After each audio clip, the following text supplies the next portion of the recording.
नमस्कार मित्रांनो, मी आहे आपला ब्लॉगर पृथ्वी। तर मागच्या पार्टमध्ये आपण होतो श्री लक्ष्मी नरसिंह मंदिरात। श्री नरसिंह यांच्या पाया पडून आता आपण चाललो आहे बहे बोरगाव मध्ये।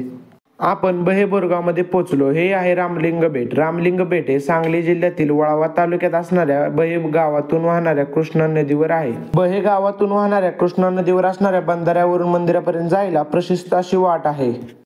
प्रभू श्रीरामांच्या पदस्पर्शाने पावन झालेल्या रामलिंग बेटावर राज्यभरातून हजारो भाविक येतात। बेटाच्या सर्वात उंच जागेवर हे श्री रामलिंग देवालय आहे।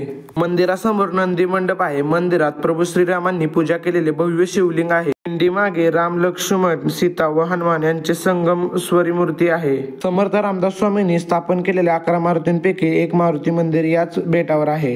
लंकेहून परत अयोध्याकडे येताना या ठिकाणी प्रभू श्रीरामांनी कृष्णा स्नान करून वाळूची लिंग बनवून तेथे महादेवाची पूजा केली होती। त्यामुळे या ठिकाणाला रामलिंग असे नाव पडले। आता आपण चाललोय 32 शिराळा येथे। हे आहे 32 शिराळ्याचे श्री वीर मारुती मंदिर। मंदिरात जाऊन श्री वीर मारुती रायाचे दर्शन घेतले। आता आपण चाललोय जुने पारगाव येथे। हे आहे जुने पारगाव मधील श्री बाल मारुती मंदिर। शेवटचे मारुती रायाचे मंदिर आपण पुढच्या ब्लॉग मध्ये बघणार आहोत।